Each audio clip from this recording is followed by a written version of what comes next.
All right, so welcome to this episode of Michelin Meals. I am Nick's wife, Kate, and I am making my stuffed jalapenos, which we are loving lately. So I thought I would share the recipe with you. And it's keto friendly.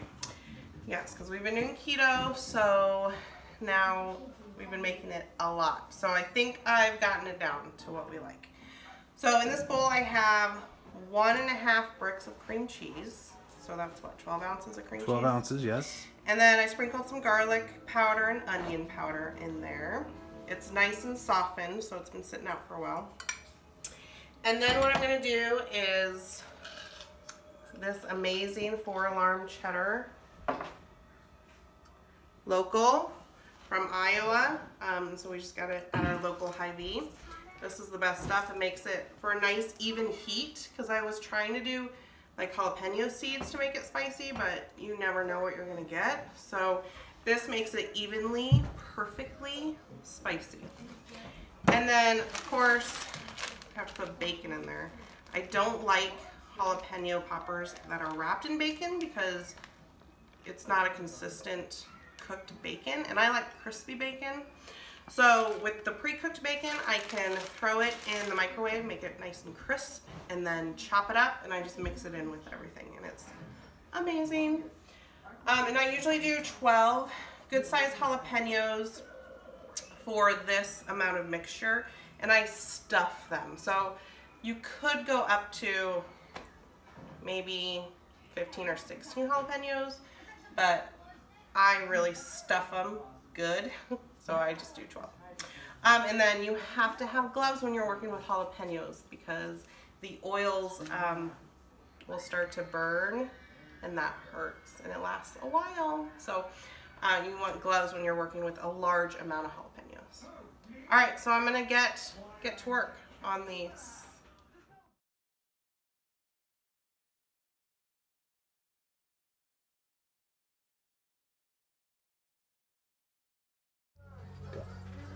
Okay, so I'm cooking up the bacon. I do 6 at a time because that's what fits on my plate.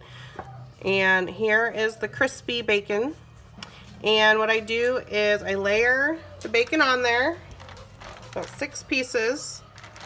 Again, this is the Kirkland cooked bacon, pre-cooked, but I need to crisp it up so it holds up in my mix.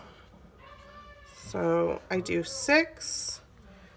2 batches of 6. I do 30 seconds. I stop it. I pat it. Pat the grease off. And then I put it in for another 30 seconds. And then that is the crispiness that I need.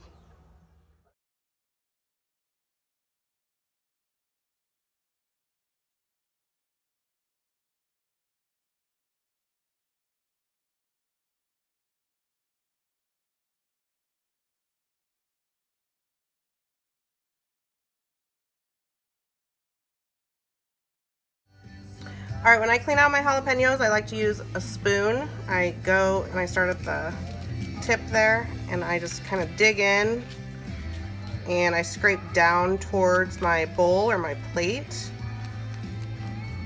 Try to get it all cleaned out of the seeds and the membrane.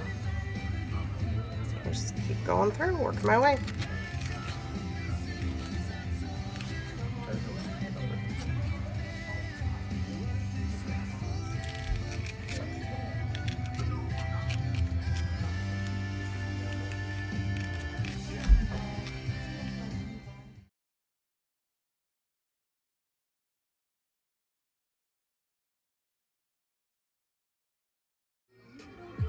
All right, I have my jalapenos cleaned out and my mix here, and I just have that spoon that I was using to clean out my jalapenos. I'm gonna use that to do the dip. So I just get a full spoon there and grab a jalapeno, and then just gonna get it in that shell. And like I said, I like to overstuff, but what I usually do is do a full spoonful first, and then with whatever I have left over, I'll go back through and add to those jalapenos that look like they need a little bit more love.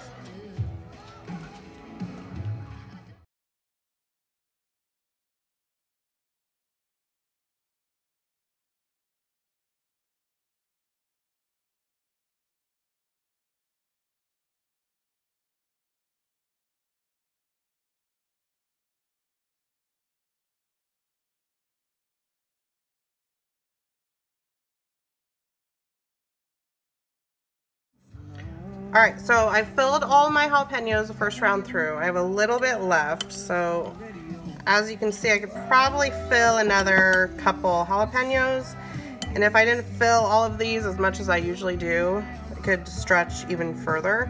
But I'm just gonna I'm gonna pick a couple that look like they could use a little bit more filling and just add a little bit there to use up all of my filling.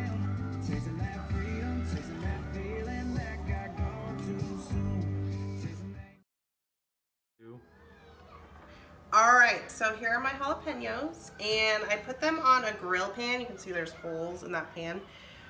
Because I started with grilling them outside, and then Nick didn't like the burnt bottoms. So I've been doing it in the oven at 350 degrees. But I still like the grill pan because then the bottom of the jalapenos cook, and so they soften up a little bit. They're not the hard, crunchy jalapeno. So I'm going to load that in my oven at 350 degrees. And then, oh gosh, I don't know, I just check them, I don't know, 15, 20 minutes. I check on them and see how they look. All right, I'm going to check my jalapeno poppers. It's been about 15 minutes, so let's see what they look like. Oh, yours. Yeah, those do look good, don't they, Mason? Yeah, now very good. I think it looks good. The tops are starting to brown a little bit. I can see the edge of the jalapenos are starting to curl a little bit, so I'm losing some filling on that one, and I don't want to lose any more, especially with a grill pan that has holes in it. So I'm gonna go ahead and pull those, and I just like to put it, still want air to get to the bottom because I don't want them to get soggy or have condensation or anything like that. So I like to keep it elevated.